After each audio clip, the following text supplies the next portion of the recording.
ഇന്ന് നമുക്ക് ടയറുകളുടെ ലോകത്തേക്കൊന്ന് സഞ്ചരിച്ചാലോ?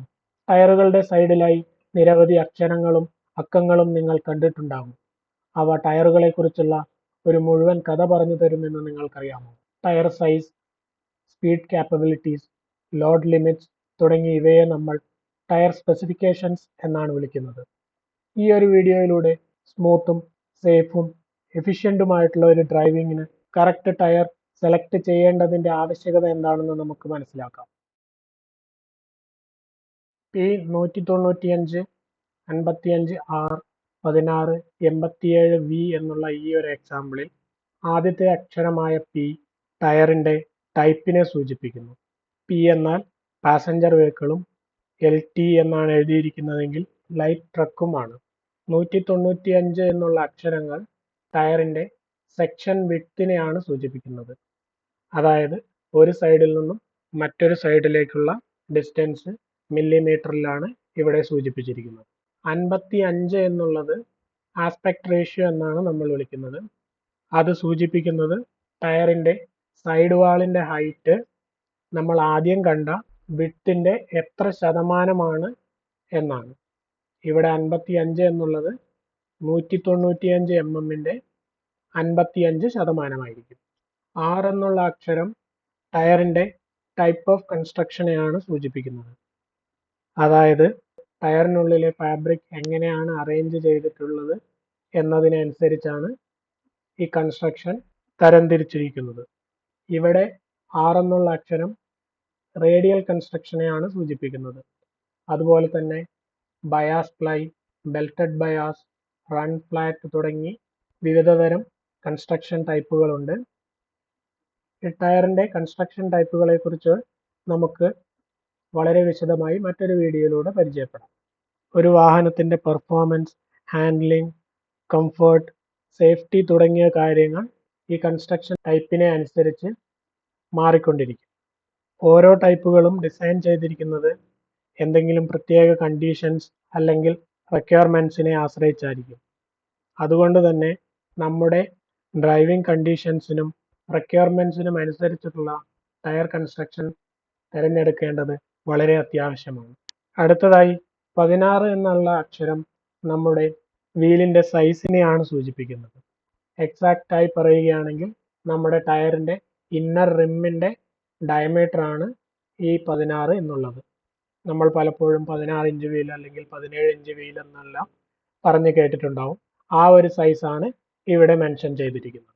അടുത്തതായി കാണുന്ന 87 എന്നുള്ള അക്കം ലോഡ് കപ്പാസിറ്റി അല്ലെങ്കിൽ ലോഡ് ഇൻഡെക്സ് എന്നാണ് അറിയപ്പെടുന്നത്. അതായത് ഒരു ടയറിന് ക്യാരി ചെയ്യാൻ പറ്റുന്ന മാക്സിമം വെയിറ്റ് കിലോഗ്രാമിൽ പറയുന്നതാണ് ലോഡ് കപ്പാസിറ്റി എന്നുള്ളത്. ഈ ഇൻഡെക്സ് വേരി ചെയ്യുന്നതിനനുസരിച്ച് ഓരോ ടയറിനും ക്യാരി ചെയ്യാൻ പറ്റുന്ന ലോഡിന്റെ വാല്യൂവിലും വ്യത്യാസമുണ്ടാവും. ഇവിടെയുള്ള 87 എന്നുള്ള ലോഡ് ഇൻഡെക്സിന് കറസ്പോണ്ടിങ് ആയിട്ട് ഉള്ള ഭാരം എത്രയാണെന്ന് ചോദിച്ചു കഴിഞ്ഞാൽ 545 കിലോ ആണ്. അതുപോലെ ഈ ടേബിളിൽ കാണുന്ന ഓരോ ലോഡ് ഇൻഡെക്സിനും അനുസരിച്ച് വ്യത്യസ്തമായിട്ടുള്ള മാക്സിമം ലോഡാണ് ഓരോ ടയറിനും ക്യാരി ചെയ്യാൻ പറ്റുന്നത്.